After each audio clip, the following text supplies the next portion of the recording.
Я очень люблю Собянина, у него отличный кадр, вот я общаюсь с разными представителями там, его администрации и правительства, очень хорошее правительство, прекрасный мэр, но никто не выбирал, он непонятно откуда взялся. Теперь будем выбирать. Будем выбирать, выберем кого-нибудь, но пока-то не выбирали. Значит, есть вся эта структура непонятных совершенно, ну, префектов еще ладно, каких-то глав управ, какие-то бывшие спортсмены, какие-то непонятные люди. Сидят, глава управы сидит. Кто это такой? Почему он принимает какие-то решения? Почему это вертикали 99,9% всех материальных ресурсов, а нам сейчас выделили 0,01, и мы сейчас это все обсуждаем, какое же замечательное увеличение полномочий произошло в муниципальном самоуправлении, и уважаемые господа рассказывают нам, а справимся ли мы с этой задачей? Это все фикция. Вся вот эта история о том, что здесь нам предлагаются какие-то полномочия, это все фикция. Это все попытка сделать видимость того, что у нас не вертикаль всем управляет с какими-то своими там задачами, непонятно в какой плоскости плавающие, а это мы, жители или ими избранные депутаты, чем-то управляют. Ничем эти жители и депутаты не управляют, пока вся эта вертикаль не отправилась на пенсию во главе с Татьяной Тарtaриджевной Портновой.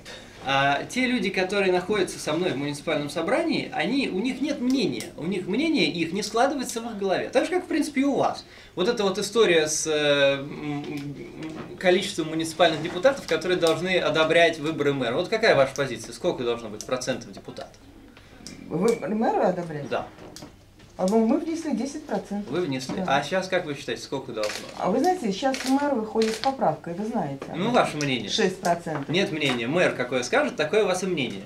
Вы знаете, что, молодой человек, Максим, а вы не слишком много на себя берете, выражая ваше мнение априори для всех. Вот для всех. Это называется несозревший юношеский максимализм. Вот что это. Слово «участие», оно настолько себя дискредитировало с точки зрения вот, депутатов, депутатского корпуса, что вот оно мне даже неприятно стало просто как слово. Да? Вот, соучастие еще ладно, а участия нет.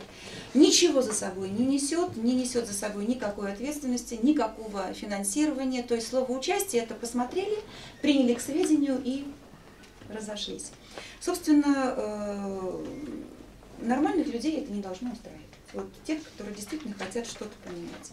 Поэтому, да, конечно, хотелось бы все-таки, чтобы решения муниципальных собраний содержали слова не рекомендовать, не согласовать, а утвердить, отказать, наложить вето, в случае невыполнения решения и так далее. То есть вот есть вещи, которые накладывают ответственность не только на того, кто подписал это решение, но и на тех, кто его получил и обязан исполнить. Если депутат работает, вот сейчас очень хорошо меня понимают депутаты, те, которые знают, что в каждом собрании есть, хорошо, если только 20% тех людей, которые просто избрались, просто получили мандат и спокойно себе пребывают. Неприемы, это очень хорошо всем известно.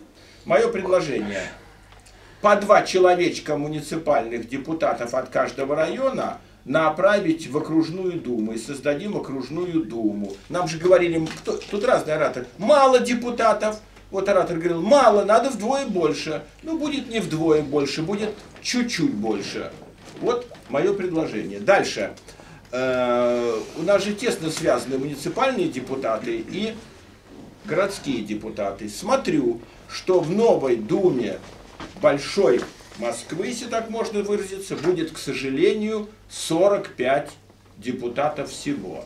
Но мне кажется, что 45 маловато. Давайте немножко поторгуемся. Может быть 35 на 2,70, может быть 45 на 2,90. Короче, дайте немножко побольше в городские депутаты.